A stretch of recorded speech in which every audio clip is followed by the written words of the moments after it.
I am the Highland scribe, scribe to the stones, to the winds, to the bloodlines that walk unseen. Come closer, closer still. You see, the fire's warm, but this tale tonight, this tale runs wild. Now, tonight I bring you the tale of the White Moth. Now, this tale was told to me first by my grandfather when I was only about 7, maybe 8. Now, at that time, I had a deep fear of beasties, wee insects, anything like a moth, anything, right? And this one time, there was a wee moth that had come in the house, and as I was sitting by the fire, it started fluttering about. And of course, as instinct took over, I went to swat it. And that is when my grandfather stopped me. And I remember it like it was yesterday. And he says to me, "No, lass, that wee moth, oh, that wee white moth you're about to swat, stop your hand now." And I looked, and I thought, well, why? It's just a wee moth. I don't understand. And he said, "Stop, and I'll tell you about it now." So he went on. That wee thing there, it's not just a wee fluttering pest, you ken. It's family. It's kin. Now, let me tell you why and how. So he began. This tale is older than any town, older than the very roads that we once travelled. You see, long ago, long afore chimneys smoked and clocks ticked, our people lived in the shadow of round towers, built of the stone and earth, near rivers that sung louder than any wind. In non times, families bud close together, all o' one hearth, all o' one blood. And in that time, there was a lassie, and her name was Ira. Her name meant snow, because she was fair-skinned, bright and fleeting as a winter morning, so she was. And she was promised, aye, so she was, promised to a man by the name of Caderin. Oh, he was the strongest hunter o' his folk, broad-shouldered, sharp spear, but that temper, oh, he had a black temper, so he did, the kind who thought the world was his by right. But love, lass, let me tell you, love does not always bow to a promise.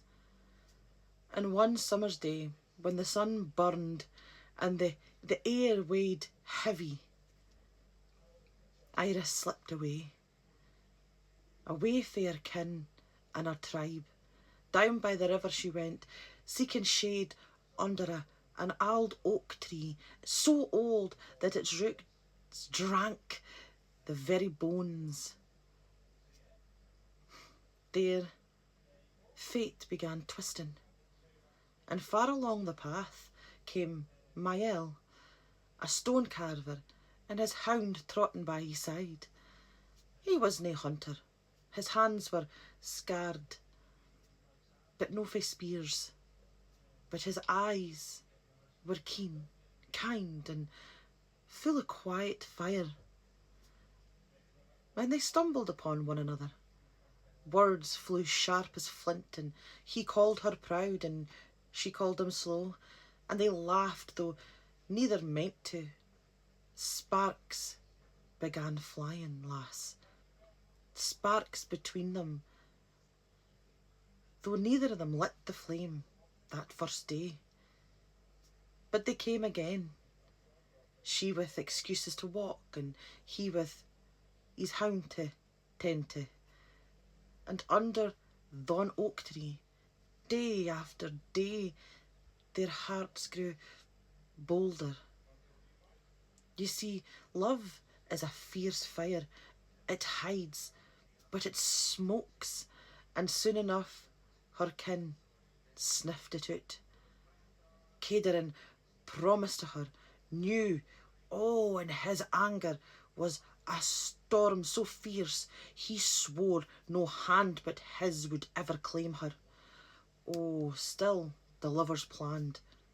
2 days, in 2 days, they said, we will run, and we'll light our own fire far away from this place.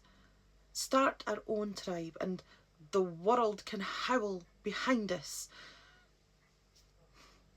And then Ira, with her hand on Mal's chest, whispered the words that bound this very tale forever. If anything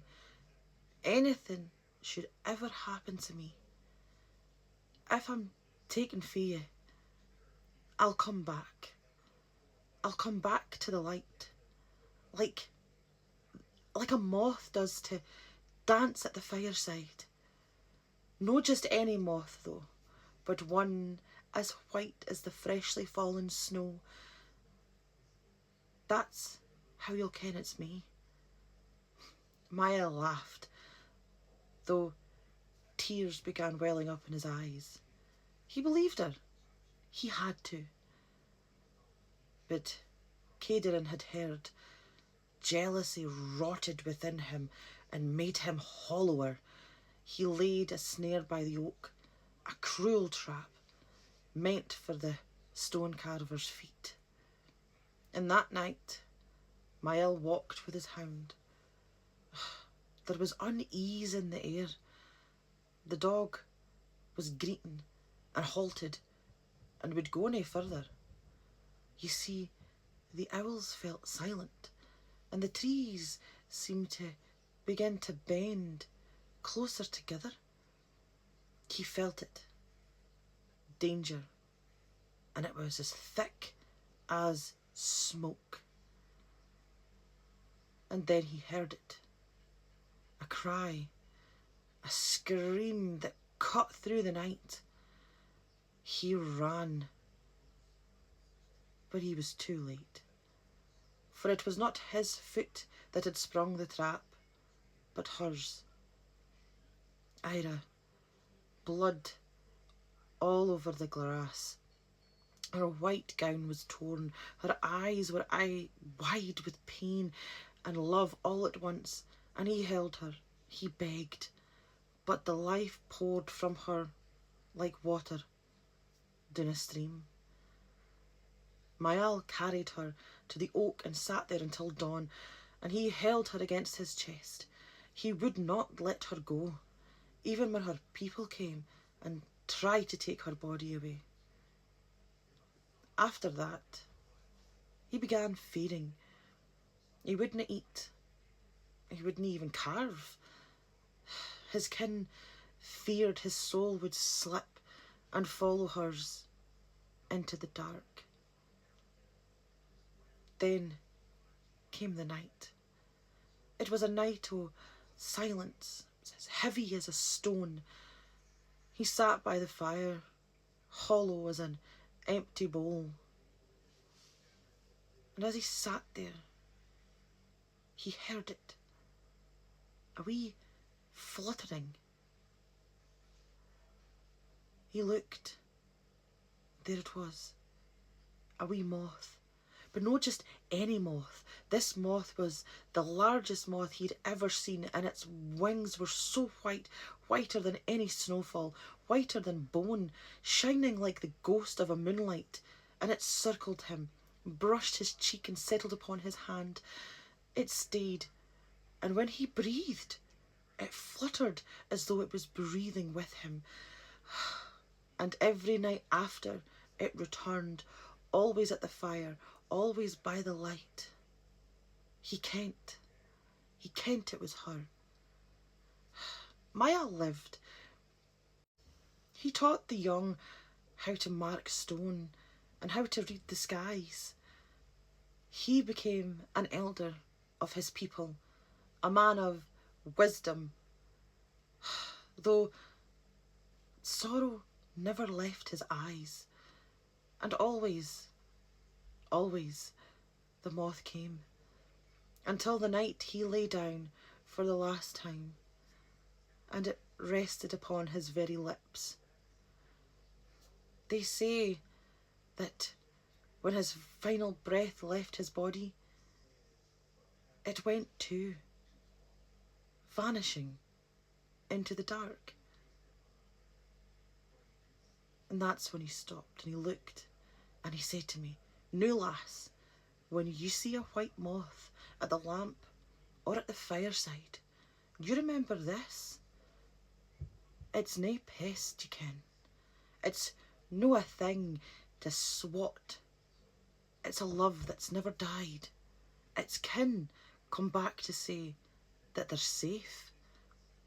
That's why you never kill a white moth, because for all we ken, it might be Ira still keeping her word, or Mael still waiting by the oak."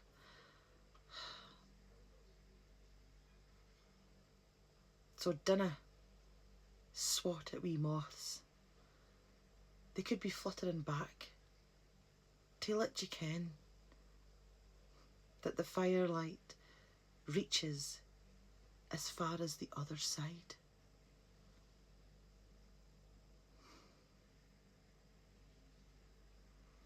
I am the Highland scribe, scribe to the stones, to the winds, to the bloodlines that walk unseen.